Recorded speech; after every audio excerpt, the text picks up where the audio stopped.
आलमीन वलाक़िबतुल लिल्मुत्तक़ीन वस्सलातु वस्सलामु अला सय्यिदिल मुरसलीन व अला आलिहि तय्यबीन व ताहिरीन अम्मा बअद फ़अऊज़ु बिल्लाहि मिनश शैतानिर रजीम बिस्मिल्लाहिर रहमानिर रहीम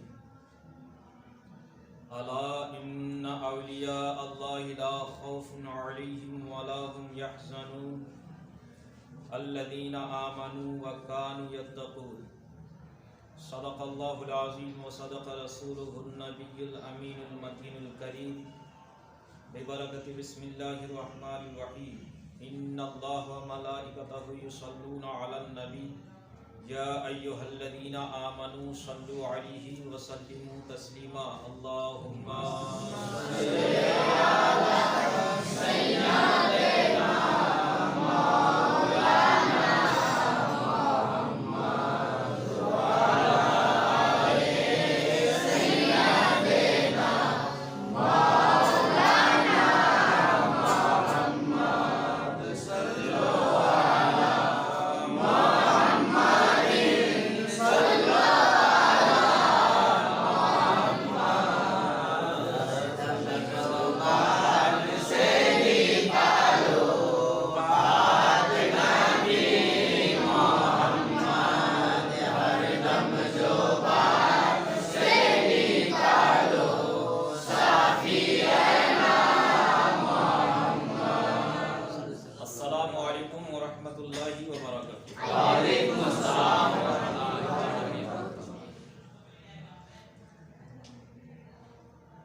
हम जो नाते सरवर गुनगुना रहे हैं और हम जो नाते अहमदी गुनगुना रहे हैं तो अर्श के फरिश्ते मुस्कुरा रहे हैं, अर्श के फरिश्ते मुस्कुरा रहे हैं।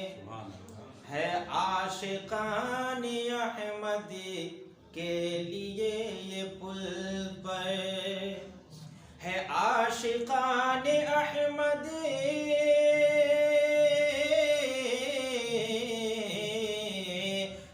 आशिकान अहमद के लिए पुल पर जिब्राइल आकर पर बिछा रहे जिब्राइल आकर पर बिछा रहे हैं।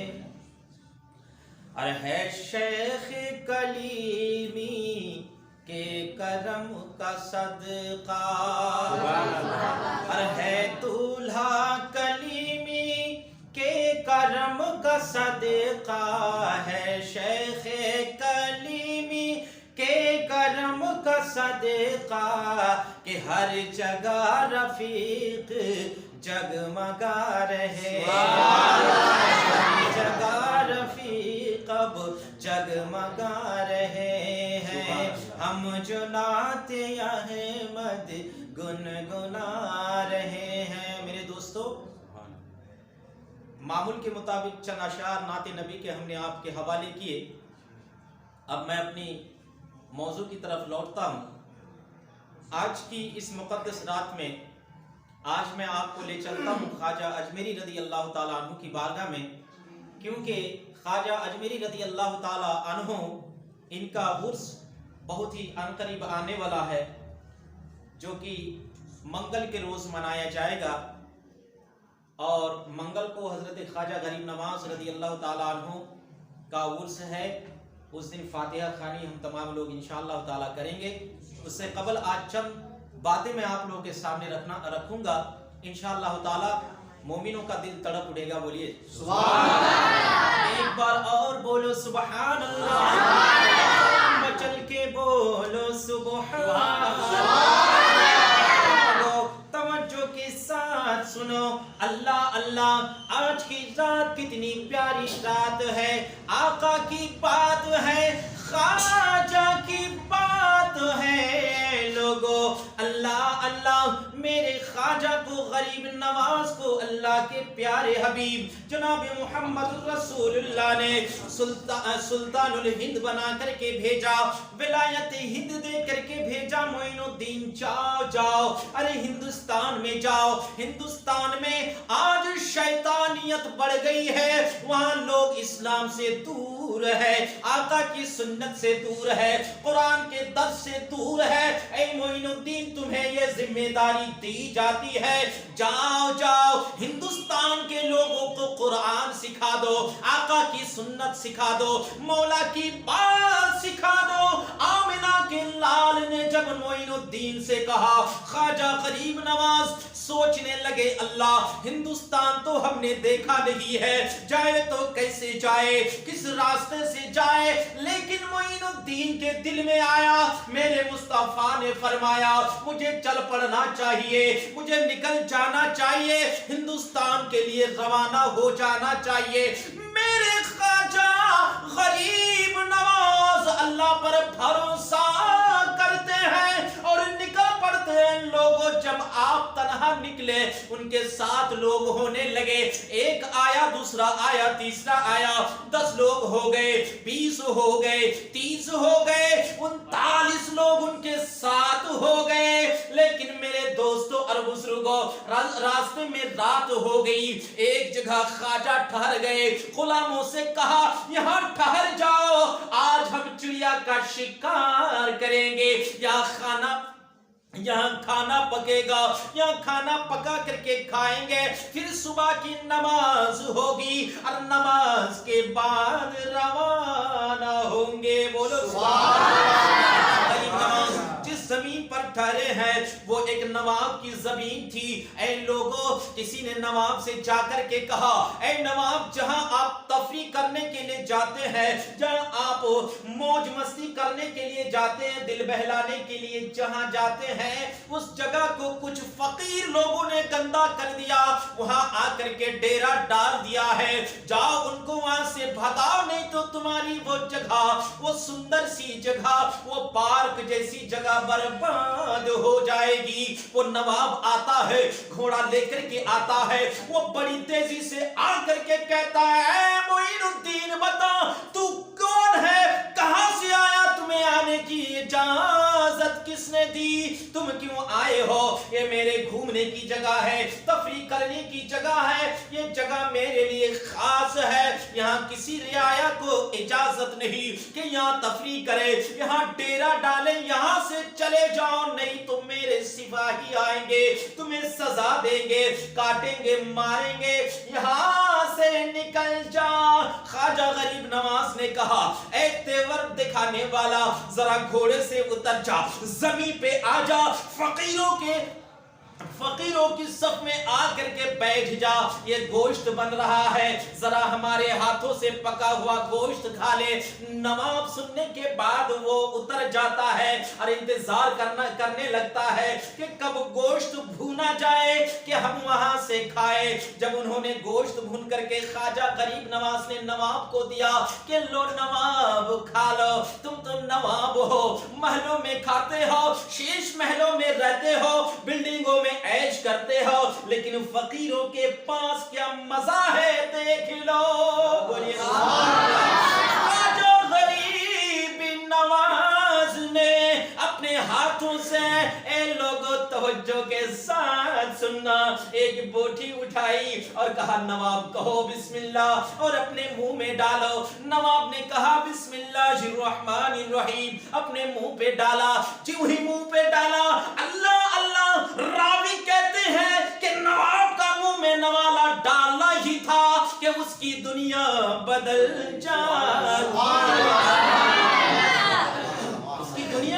बदल जाती है, नवाब की नवाबी खत्म हो जाती है। अब वो कहता है ख्वाजा के कदमों में गिर कर के, ख्वाजा अब अपना गुलाम बना लो,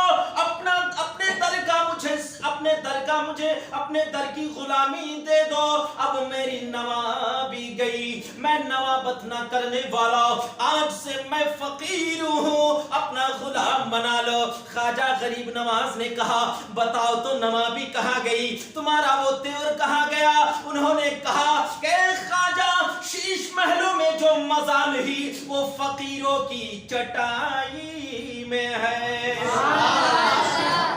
चूंकि वो हो गया तो अब 40 लोग हो गए। कितने लोग हुए? वहां पर तो और भी करामतें हैं, लेकिन मैं उधर नहीं जाता हूं। अब ख्वाजा गरीब नवाज 40 लोगों को साथ में लेकर के हिंदुस्तान आते हैं मेरे दोस्तों।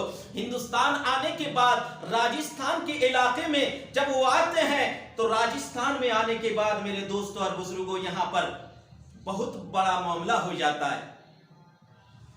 राजा पृथ्वीराज को खबर हुई कि एक फकीर आया है जिसका चेहरा कोई भी देखता है तो फौरन पढ़ लेता है ला इलाहा इल्लल्लाह मुहम्मदुर रसूलुल्लाह। वो भूतों की पूजा नहीं करता है, वो मूर्ति की पूजा छोड़ देता है, एक अल्लाह को अल्लाह मानने लगता है। राजा कुछ तो करो जो इनको रोका जा सके। अगर इनको नहीं रोका गया, इन पर पाबंदियां नहीं लगी तो एक दिन ऐसा आएगा कि हिंदुस्तान में कोई बुत का पूजा करने वाला नहीं रहेगा, बल्कि तमाम के तमाम लोग कलेमा पढ़ करके मुसलमान हो जाएंगे। इनको रोका जाए। मेरे दोस्तों और बुजुर्गों, मेरे ख्वाजा ने ऊंटों को जहां पर बिठाई वहां पर राजा के ऊंट बैठा करते थे। राजा के चौराहे उनके रखाल लोग वहां पर ऊंट बिठाया करते थे। यहां पर उनकी तरफ से सिपाही आए और आने के बाद कहने लगे कि फकीरों तुम यहां से चले जाओ, ये राजा के ऊंट बैठाने की जगह है, तुम्हारे ऊंट बैठाने की जगह नहीं है। ख्वाजा गरीब नवाज ने कहा अच्छा ये राजा के ऊंट की जगह है? बोले कि हाँ। तो फिर क्या करूं? तो बोले यहां से चले जाओ। अच्छा चला जाऊं, ठीक है चला जाता हूं। ख्वाजा गरीब नवाज ने कहा कि अगर तुम्हारे राजा की ऊंट यहां बैठती है तो बैठे रहने दो, बैठे रहने दो। फकीर निकल गए, ख्वाजा गरीब नवाज निकल पड़े। इधर ऊंट सुबह हो गई, रखाल लोग मार रहे हैं, पीट रहे हैं, धमकियां दे रहे हैं, गूंजे मार रहे हैं, लेकिन ऊंट उठने का नाम तक नहीं ले रही। अल्लाह अल्लाह, ऐ लोगों कुर्बान हो जाओ। लोगों को समझ में आया कि अरे सुनो सुनो, हम लोगों ने जो फकीर से कहा था कि यहां से चले जाओ तो उसने कहा था कि तुम्हारी ऊंट बैठे तो बैठे रहे। अल्लाह अल्लाह, वो फकीर था, पहुंचा हुआ बुजुर्ग था, चलो उससे माफी मांगते हैं, नहीं तो ऊंट उठने वाली नहीं है। अल्लाह अल्लाह, जब ख्वाजा गरीब नवाज के पास गए, ताक़ुब में गए और जाकर के ख्वाजा गरीब नवाज के पास फरियाद करते हैं कि हुजूर जरा ये तो कह दे कि हमारे ऊंट उठ जाए, क्योंकि आपने कहा था तो वो बैठी है, उठने का नाम नहीं लेती। ख्वाजा गरीब नवाज ने कहा जाओ तुम्हारे ऊंट उठ गए हैं, बोलो सुभान अल्लाह। तुम्हारे ऊंट उठ गए, जाओ। वो आकर के देखते तो ऊंट सारे के सारे खड़े हैं, एक भी बैठी हुई नहीं है, बोलो तो ख्वाजा गरीब नवाज की ये करामत देख करके बहुत सारे लोग नरम दिल के हो गए और भी इस्लाम फैलने लगा। अब ख्वाजा गरीब नवाज को परेशान करने के लिए मेरे दोस्तों बहुत तरह की लोग वहां पर मतलब प्लानिंग कर रहे थे। ख्वाजा गरीब नवाज को फंसाने के लिए अजय पाल को बुलाया गया। राजा पृथ्वीराज ने कहा कि अजय पाल को बुलाओ, सबसे बड़ा जादूगर है, वो नहीं आएगा तो इसको रोकना मुश्किल है, तुम लोगों के बस की बात नहीं है। अजय पाल आया और अजय पाल आने के बाद कहा जहां अपना हुक्म फरमाइए, आप जो कहेंगे 1 मिनट में मैं इसको तहस नहस कर दूंगा। बादशाह ने कहा अरे 1 मिनट तो दूर की बात है, तुमको वक्त दिया जाता है, किसी भी कौशल करके किसी भी तरीके से इनको तुम जेर तो कर दो। अजय पाल ने कहा कि ठीक है जहां पना आपका हुक्म मैं मानता हूं, और फला दिन उनको बुला लीजिए फला जगह पर। ख्वाजा गरीब नवाज को खबर कर दी गई। इधर अजय पाल भी आ गया, आकर के दोनों में मुठभेड़ हुआ। ख्वाजा गरीब नवाज की तरफ अजय पाल ने जादू के जरिए से सांप बना करके, आग के गोले बना करके फेंकने लगे, लेकिन ख्वाजा गरीब नवाज रज़ी अल्लाह ताला अन्हु अपने गुलामों को लेकर के एक दायरे के अंदर चारों तरफ उंगली से एक दायरा खींच दिया और उसके अंदर बैठ गए। बोले कि सब इसके अंदर आ जाओ। सारे के सारे लोग उसके अंदर आ गए और वो जो आग का गोला फेंकता था, आग का गोला बीच में ही खत्म हो जाया करता था। सांप बना करके जब फेंकता था, सांप भी खत्म हो जाया करता था। पत्थर को उठा उठा करके फेंकता था जादू के माध्यम से, वो भी खत्म हो जाया करता था। जब नाकाम हो गया तो अजय पाल ने क्या किया कि अब तो हम बर्बाद हो गए, अब इस पर वार करने के लिए जमीनी वार काफी नहीं है, बल्कि हवाई वार करना बहुत जरूरी है। तो वो जादू के माध्यम से ऊपर उड़ना शुरू किया, बादलों में चला गया, उड़ रहा है, खूब उभा से जादू बरसाने के लिए अजय पाल अल्लाह अल्लाह कोशिश कर रहा है। ख्वाजा गरीब नवाज ने अपने जूते से कहा अपने खड़ाऊ से कहा, अरे तू देखता क्या है, क्या तू ख्वाजा का, तू नबी के गुलाम का जूता नहीं है? अरे देखता क्या है, जा उसको पकड़ करके ला। तो नबी के गुलाम ख्वाजा गरीब नवाज के खड़ा वो ऊपर जाते हैं और जाने के बाद उसको पकड़ करके ठकम ठम देते देते उसको पकड़ करके जमीन के नीचे लाते हैं और ख्वाजा गरीब नवाज के कदमों में फेंक देते हैं। अब कहते हैं कि ऐ शैतान, अब करना क्या है, कर, ख्वाजा तुम्हारे सामने है। ख्वाजा गरीब नवाज ने कहा कि अब क्या करोगे? उसने कहा कुछ करना नहीं है मौला, आप मुझे कलमा पढ़ा करके मुसलमान बना दीजिए।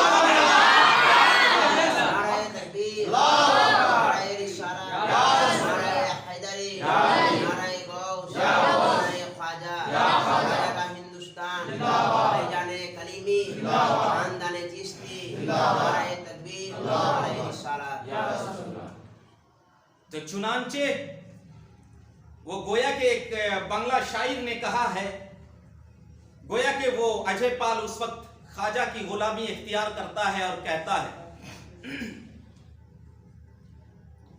अरे आगे ना भाबीलाम पीछे ना जानीलाम, मोरीलम ख्वाजा बाबर बेते हरे, आगे ना भाबीलाम पीछे ना जानीलाम, मोरीलम ख्वाजा बाबर बेते।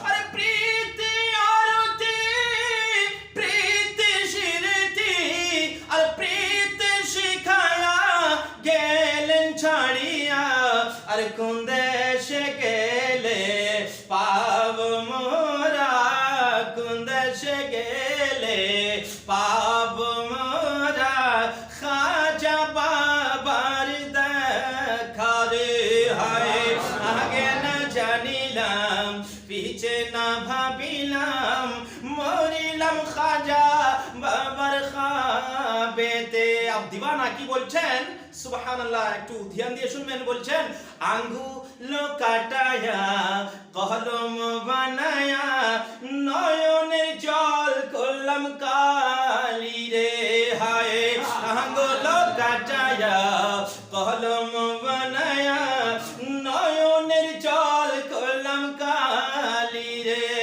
আরে আঙ্গুল কাটায়া কলম বানায়া, নয়নের জল করলাম কালি রে হায়, হৃদয় ছিড়িয়া পত্রটি লিখিয়া পাঠাইলাম খ্বাজা বাবার হৃদয় ছিড়িয়া পত্রটি লিখিয়া পাঠাইলাম খ্বাজা বাবার নামেতে।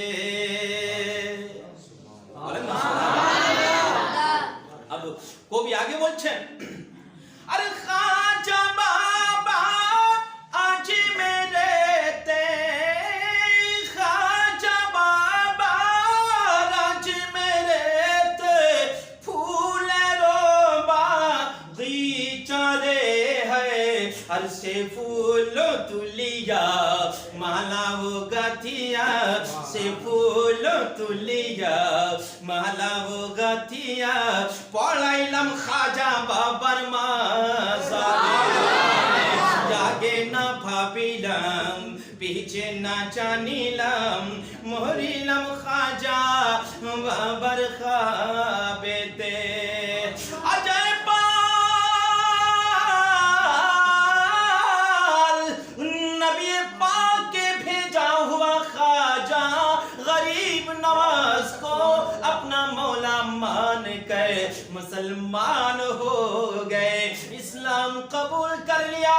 ख्वाजा ने कहा, ए जयपाल मैं तुझे हयात जावेदानी देता हूँ, ये तू हयात जावेदानी देता हो, तू मेरे मुरीदों को, मेरे चाहने वालों को कयामत तक रास्ता दिखाएगा। अरे तेरा नाम अब्दुल्ला बयाबानी है। अजय पाल बदल गया अब्दुल्ला से और उनको हयात जावेदानी दी गई। जब तक कयामत ना आएगी तब तक अब्दुल्ला का इंतकाल नहीं होगा। बोलिए तब तक उनका इंतकाल नहीं होगा। अब वो क्या करते हैं, रास्ता जो लोग भटक जाते हैं उनको रास्ता दिखाते हैं। मैं 2010 में अजमेर शरीफ गया, मैं तन्हा गया था, जामिया नहीं से नागौर मुझको जाना था एक जगह पढ़ाने के लिए। तो मैंने सोचा कि पहले ख्वाजा गरीब नवाज की बारगाह में हाजिरी दूंगा, फिर उसके बाद वहां से मुझको नागौर निकलना है। तो मैं स्टेशन गया, तो वहां के जो डकैत टाइप के लोग हैं, जो गाड़ियां लेकर के, वो ऑटो लेकर के घूमते हैं, हमसे कहा कि कहां दरगाह जाना। मैंने कहा हाँ। बोले कि 300 रुपए किराया है। हालांकि अजमेर शरीफ से ज्यादा दूर नहीं, 5-10 मिनट का रास्ता है, 300 रुपया लगेगा। मैंने कहा 300 रुपये, मेरे पास तो इतना नहीं है, कैसे होगा। तो मैं आगे चल गया, एक ने कहा कि 200 रुपये लगेगा। इस तरह से वो लोग मुझको परेशान करने लगे। लास्ट में एक को मैंने कहा कि 30 रुपए दूंगा, अगर जाता है तो बोल। उसने कहा ठीक है बैठो। वो मुझको 30 रुपए में तो बिठा लिया, लेकिन एक होटल के सामने जाकर के वो रुक गया। रुकने के बाद बोला कि यहाँ उतर जाओ, यहाँ रात ठहरना, फिर सुबह जियारत करके जाना, अभी गेट बंद है। मैंने कहा कि नहीं, हमको यहाँ होटल में रुकना नहीं है। पहले मैं अपने आका, अपने मौला का मजार देखूंगा, उनका गुंबद देखूंगा। अगरचे मैं अंदर ना जा पाऊं, लेकिन जब तक मैं ख्वाजा गरीब नवाज का गुंबद नहीं देख लूंगा, तब तक मुझको चैन नहीं आने वाला। अल्लाह की कसम, मेरे दिल में यही बात चल रही थी, उसको मजबूर होकर के जाना पड़ा। अब अंदर गया तो एक गेट पे बांग्ला में लिखा हुआ था कि बंगाली गेस्ट हाउस। वहां ले जाकर के मुझको वो ठहर गया। बोले कि इसमें चले जाइए, वो कमरा दिखाना शुरू कर दिए। मैंने कहा कि मुझको यहाँ नहीं ठहरना है, मुझको ख्वाजा गरीब नवाज का पहले रौजा देखना है, उसके बाद मुझको कुछ करना है। मेरे पास 200-300 ही रुपए थे, नागौर वहां से 400 रुपया का किराया था। मैं बहुत परेशान हो गया कि अब क्या करें, कहाँ ठहरना होगा। मैं ख्वाजा को याद करके मैं उनके मजार की तरफ गया और जाकर के उनका रौजा देखा, दिल को तसल्ली मिली। और तसल्ली मिलने के बाद मेरे पास बैग था, मैंने देखा कि लुंगी पहने हुए 2-4 लोग वहां पर टहल रहे हैं, तालिबे इल्म टाइप के हैं। मैंने कहा कि भाई आप लोग बिहार या बंगाल के लगते हो, आप लोग बताओ तो सही आप लोग कहां से है। किसी ने कहा कि हम बंगाल से हैं, किसी ने कहा कि हम झारखंड से, बिहार से है। मैंने कहा कि भाई तो फिर ठहरने के लिए कोई जगह मुझको मिलेगी क्या। तो बोले कि आप बैग 5 रुपये लेगा, 3 रुपये लेगा पूरी रात रखने का, आप फला रूम में ले जाकर के रख दीजिए और बैग ले जाने की इजाजत नहीं है। और फिर वो दोनों मुझको, जो मस्जिद है जहां नमाज पढ़ने के लिए जाते हैं, एक दरख्त है वहां पर, जो चिड़िया सुबह चहचहाती है जिस दरख्त पर, वही बगल में एक मदरसा है। वो लोग मुझको ले गए और गद्दा का एक बेहतरीन बिस्तर मुझको दिया और बोले कि हुजूर आप यहाँ पर आराम कीजिए। मैं ईशा की नमाज पढ़ा और फिर वहां आराम करने लगा। सुबह किसी के जगाने की या मौजिन के जगाने की जरूरत नहीं पड़ी। चिड़िया जब चहचहाने लगी तो मैं उठा, वुजू किया और फिर फूलों का गुलदस्ता लेकर के हुजूर ख्वाजा गरीब नवाज के दरबार में हाजिर हुआ फातिहा खाने की। और मैंने कहा कि हुजूर मैं बड़ी तमन्ना लेकर के आया हूँ, बहुत गरीब हूँ, वालिद साहब को लकवा हो गया है, मेरे पास पैसा नहीं है, इसीलिए मैं पढ़ाने के लिए आया हूँ, मेरी पढ़ाई अभी खत्म नहीं हुई है। तो लोगों मैं दुआ करके मैं चला गया नागौर, वहां पढ़ाने के लिए गया। तो 40 रोज मैं वहां पर लगभग रहा। कितने रोज? 40 रोज रहा। और 40 रोज में 34,000 रुपये वहां से लेकर के मैं मदरसा लौटा। बोली सुभान अल्लाह। ये है ख्वाजा गरीब नवाज की जिंदा कराम। मैं अपनी बात तो ख्वाजा गरीब नवाज रदी अल्लाह ताला अन्हु का फातिहा इंशाअल्लाह ताला मंगल के दिन, कब करना है? मंगल के दिन करना है। अगर हो तो रात को कोई महफिल वगैरह भी कर लेंगे इंशाअल्लाह ताला, है कि नहीं? हाँ। और आज बस यहीं तक मैं अपनी तकरीर को ख़त्म करता हूँ। अल्लाह तबारक व तआला कबूल फरमाए, हम तमाम लोगों को ख्वाजा गरीब नवाज का दीवाना बनाए। और अस्सलामु अलैकुम व रहमतुल्लाह।